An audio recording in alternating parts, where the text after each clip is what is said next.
అందరికీ నమస్తే.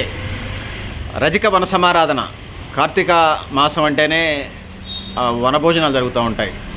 ఖమ్మం జిల్లా యూనిట్ ఏదైతే ఉందో తెలంగాణ రాష్ట్ర వ్యాప్తంగా దేశవ్యాప్తంగా రజకులు ఉన్నారు. కొన్ని కులాలు ఇతర రాష్ట్రాల్లో ఉండవు. కానీ భారతదేశంలో ఉన్నటువంటి 29 రాష్ట్రాలు 8 కేంద్రపాలిత ప్రాంతాల్లో రజకులు అనొచ్చు, పేర్లు మార్పుగా ఉండొచ్చు. రజకులు అనొచ్చు, చాకలి కులస్తులు అనొచ్చు, ధోబి అనొచ్చు, వాషర్మెన్ అనొచ్చు. పేర్లు ఏమైనా కూడా భారతదేశ వ్యాప్తంగా 29 రాష్ట్రాలు 8 కేంద్రపాలిత ప్రాంతాల్లో ఉన్నారు. అదేవిధంగా ప్రపంచవ్యాప్తంగా ఈ వృత్తి చేసే వృత్తిదారులు అయితే ఉన్నారు.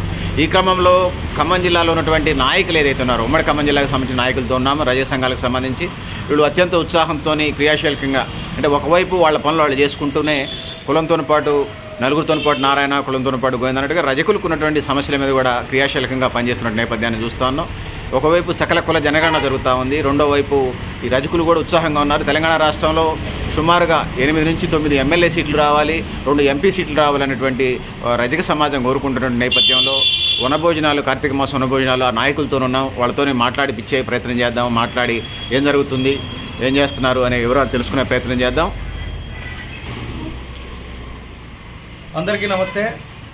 ఖమ్మం జిల్లా వ్యాప్తంగా ఉన్నటువంటి రజక సోదర సోదరీమణులకు ఆహ్వానం. డిసెంబర్ 1వ తారీఖున రజక వన సమారాధన కార్యక్రమం అనేది చాలా పెద్ద ఎత్తున సుమారు 10,000 మందితోటి స్థానిక ఖమ్మంలోని గొల్లగూడెం రోడ్లో ఉన్నటువంటి చెరుకూరి మామిడి తోటలో పెద్ద ఎత్తున ఏర్పాటుతో రజక వన సమారాధన కార్యక్రమం అనేది ఏర్పాటు చేయబోతున్నాం. ఈ రజక వన సమారాధన కమిటీకి కన్వీనర్గా, అధ్యక్షులుగా నా పేరు కణతాల నరసింహారావు నేనున్నాను. ఇది అనేది రజక వనభోజనాలకు సంబంధించిన కమిటీ మాత్రమే. జిల్లా వ్యాప్తంగా ఉన్నటువంటి అందరినీ కూడా దీంట్లో భాగస్వామ్యం చేస్తూ జిల్లాలో ఉన్నటువంటి ముఖ్య నాయకులు, రజకులు, రజక కుటుంబాలు, వృత్తిదారులు, వ్యాపారస్తులు, ఉద్యోగస్తులు అందరూ కూడా దీంట్లో భాగస్వామ్యం కావాలనే ఉద్దేశంతో మనం జిల్లా వ్యాప్తంగా ఈ యొక్క కార్యక్రమాన్ని చేస్తున్నాం. జిల్లాలో ఖమ్మం టౌన్లో ఉన్నటువంటి వివిధ ప్రాంతాలు, అలానే ఖమ్మం జిల్లాలో ఉన్నటువంటి 21 మండలాల్లో ఉన్నటువంటి ప్రముఖులు అందరూ కూడా దీంట్లో బాధ్యత తీసుకున్నారు. ప్రతి ఒక్కరూ కూడా వారి వారి బాధ్యత ప్రకారం ఆ మండలాల్లో ఉన్నటువంటి రజక కుటుంబాలకు మరియు రజక వృత్తిదారులకు, ఉద్యోగస్తులకు అందరికీ డిసెంబర్ 1వ తారీఖున జరిగేటువంటి యొక్క రజక వన సమారాధన కార్యక్రమానికి ఆహ్వానించవలసిందిగా ప్రతి ఒక్కరికి కూడా బాధ్యతలు ఇవ్వడం జరిగింది. ఆ కార్యక్రమంలో భాగంగా మేము ఏర్పాట్లలో పనుల్లో నిమగ్నంగా ఉన్నాము.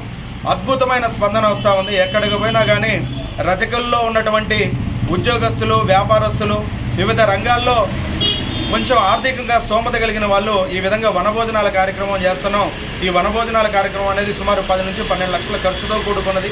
దాంట్లో కొంతమంది పెద్దలు వాళ్ళు ఉన్నతంగా మనోళ్ళందరికీ మంచి చేసే కార్యక్రమం కాబట్టి, అందరూ ఒక చోట కలిసే కార్యక్రమం కాబట్టి వారి స్థాయికి తగ్గట్టుగా వాళ్ళు కూడా కొంత ఆర్థిక సహాయాన్ని అందిస్తున్నారు. దాంట్లో భాగంగా తుపాకుల ఎలగొండ స్వామి గారు రజక సంఘం రాష్ట్ర నాయకులు, కాంగ్రెస్ పార్టీ జిల్లా నాయకులుగా ఉన్నారు. ఎలగొండ స్వామి గారు ఈ యొక్క కార్యక్రమానికి పోయి ఆహ్వానించగానే వారు 2 లక్షల రూపాయలు ఈ యొక్క కార్యక్రమానికి అందించారు. అలానే పంతంగి వెంకటేశ్వర్లు గారు సుమారు ఈ వనభోజనాలకు అయ్యేటువంటి 10 క్వింటాలు రైస్ను కూడా పంతంగి వెంకటేశ్వర్లు గారు రజక సంఘం జిల్లా నాయకులు వారు కూడా 10 క్వింటాల రైస్ అందిస్తున్నారు. అలానే దుంపటి నాగేశ్వరరావు గారి కుటుంబ సభ్యులు, కీర్తిశేషులు దుంపటి నాగేశ్వరరావు గారు వారి కుటుంబ సభ్యులు కిరాణా సామాగ్రికి సంబంధించిన ఒక 20 ఆయిల్ డబ్బాలు పడుతుంటే వారు మేము అందిస్తామని చెప్పారు. అలాగనే నిన్న మనం వెళ్ళొచ్చిన స్వామి పైండ్ల ఉదయ్ గారు వారు కిరాణా సామాగ్రి నేను అందిస్తానని చెప్పారు. ఇట్లా వాళ్ళు ఆర్థికంగా ఉన్నటువంటి కొంతమంది ఈ జాతి మీద ఉన్నటువంటి ప్రేమతోటి ముందుకొచ్చి ఈ కార్యక్రమ విజయవంతానికి వారు వంతు సహాయ సహకారాలు అందిస్తున్నారు. అలానే గూడెపు నాగరాజు గారు ప్లేట్లు, గ్లాసులు సుమారు ఒక 25-30 వేల రూపాయల ప్లేట్లు, గ్లాసులు వారు అందిస్తున్నారు. అలానే మన రామకృష్ణ గారు, పావురాల రామకృష్ణ గారు సుమారు 30,000 రూపాయలు అందిస్తున్నారు. అట్లా ఆర్థికంగా ఈ పెద్ద ఖర్చుతో కూడుకున్న కార్యక్రమానికి వారి వంతు సహాయ సహకారాలతో అతి కొద్ది మంది దాతలతోనే ఈ యొక్క కార్యక్రమం చాలా ముందుకు వెళ్తూ ఉంది.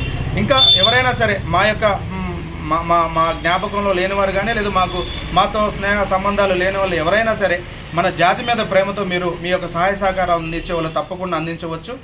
కాబట్టి డిసెంబర్ 1వ తారీఖున జరిగేటువంటి ఈ యొక్క వనభోజనాల కార్యక్రమం అనేది చాలా దిగ్విజయవంతంగా జరగబోతూ ఉంది. దానికి కావాల్సిన అన్ని ఏర్పాట్లు కూడా ఈ యొక్క కమిటీ సభ్యులు చేస్తున్నారు. దయచేసి అందరూ కూడా ఈ యొక్క మెసేజ్ని మన యొక్క రజక సంఘాల గ్రూపుల్లో, మిగతా అన్ని గ్రూపుల్లో కూడా ఫార్వర్డ్ చేయవలసిందిగా కోరుతా ఉన్నాం. డిసెంబర్ 1వ తారీఖున జరిగే కార్యక్రమాల్లో సాంస్కృతిక కార్యక్రమాలు అన్నీ కూడా చాలా విభిన్నంగా జరుగుతూ ఉన్నాయి. జీ తెలుగు లేదా ఈటీవీలో ఉన్నటువంటి కొన్ని టీవీ ఆర్టిస్టులు కూడా చాలామంది ఈ యొక్క కార్యక్రమానికి వస్తున్నారు. కాబట్టి ఈ యొక్క కార్యక్రమానికి విచ్చేసి మన యొక్క రజకుల ఐక్యతను చాటవలసిందిగా కోరుతా ఉన్నాం. Thank you very much. అలానే ఆ యొక్క రజక వన సమారాధన రోజున లేటెస్ట్గా డిఎస్సిలో ఉద్యోగాలు చాలామంది మన పిల్లలు సంపాదించారు. వాళ్ళందరూ కూడా మనం సన్మాన కార్యక్రమం అనేది ఏర్పాటు చేయడం జరిగింది. అలానే చదువుల్లో ఉన్నత స్థాయిలోకి వెళుతున్నటువంటి పిల్లలు కొంతమంది ఆనిముత్యాలు ఉన్నారు. వాళ్ళ తల్లిదండ్రులు వృత్తి చేస్తూ కూడా వాళ్ళని చదివిస్తుంటే ప్రభుత్వ స్కూల్లో పాఠశాలలో కూడా చదివి ఒక మంచి మార్కులు సంపాదించినటువంటి పిల్లలను కూడా ఎంకరేజ్ చేసే పరిస్థితిలో మనం ఆలోచిస్తూ ఉన్నాం. అట్లనే వాళ్ళ పిల్లల్ని వృత్తి చేసుకుంటూ కూడా కష్టపడి చదివిస్తున్న తల్లిదండ్రులను కూడా మనం సన్మానం చేయాలని అనుకుంటున్నాం. అలానే ఈ యొక్క కార్యక్రమాలకి 5,000 పైన ఎవరైతే సహాయ సహకారాలు అందిస్తున్నారో వారికి కూడా చిరు సన్మానం అనేది కమిటీ ద్వారా చేయాలని అనుకుంటున్నాము. చాలా మంచి ఆహ్లాద వాతావరణంలో చెరుకూరు మామిడి తోటల యొక్క కార్యక్రమం జరుగుతూ ఉంది. అలానే 5,000 పైన ఇచ్చిన ఎవరైతే దాతలు ఉన్నారో వాళ్ళ యొక్క ఫోటోలు కూడా క్యాలెండర్లో వేసి రజక వన సమారాధన క్యాలెండర్ కూడా కొత్త సంవత్సరం క్యాలెండర్ కూడా మనం అందించడం జరుగుతూ ఉంది ఎవరైతే దాతలు ఉన్నారో వాళ్ళు. అలానే ఎవరైనా సరే మా కులస్తులు రజకులు ఎవరైనా సరే ₹1 సంబంధం లేకుండా ఈ యొక్క కార్యక్రమానికి వచ్చి చాలా సంతోషంగా కుటుంబాలన్నీ కలిసి చాలా మంచి వాతావరణంలో జరగాలని మేము అనుకుంటున్నాము. కొంతమంది ఒక రాంగ్ మెసేజ్లు కూడా కొంతమంది ఫార్వర్డ్ చేస్తున్నారు. ఏంటంటే ఎంట్రీ ఫీజులు అలాంటివి ఉంటాయని. అలాంటిది ఏమీ లేదు. మీరంతా సంతోషంగా సందాలు ఇచ్చిన వాళ్ళైనా ఎవరైనా కులస్తులు ఎవరైనా రావచ్చు కదా. సందాలు ఇచ్చిన ఇవ్వగలిగే వాళ్ళు ఇవ్వగలుగుతారు, ఇవ్వలేని పేదలు ఉంటే ఇవ్వలేరు కదా. పేద రజకులు ఇవ్వగలిగిన వాళ్ళు ఇవ్వగలుగుతారు కార్యక్రమం కోసం. మా కులస్తులు, మా ఆడపిల్లలు, మా కుటుంబ సభ్యులు మనోళ్ళు కాబట్టి మనం అందరిని ఆహ్వానిస్తున్నాం. ఈ కార్యక్రమం మనందరి ఆధ్వర్యంలో ఉద్యోగస్తులు, వృత్తిదారులు, వ్యాపారస్తులు అందరూ కూడా ఈ కార్యక్రమంలో పాల్గొని ఈ యొక్క కార్యక్రమం విజయవంతం చేయాలని కోరుకుంటున్నాము. ఆ రోజు ఆదివారం ఎస్పెషల్లీ కాబట్టి చిన్నపిల్లలు కూడా ఆ రోజు అందుబాటులో ఉంటారు. కుటుంబ సమేతంగా రావాలి. మీ బంధువులకు చెప్పండి, మీ మిత్రులకు చెప్పండి. తర్వాత ఇంకెవరైతే మీ సహచరులు ఎవరైతే ఉన్నారో మన రజకుల్లో అందరికీ చెప్పి డిసెంబర్ 1న జరిగేటువంటి ఒక కార్యక్రమాన్ని జిల్లా వ్యాప్తంగా ఉన్నటువంటి అన్ని రజక కుటుంబాలు రావాల్సిందిగా కోరుతా ఉన్నాం.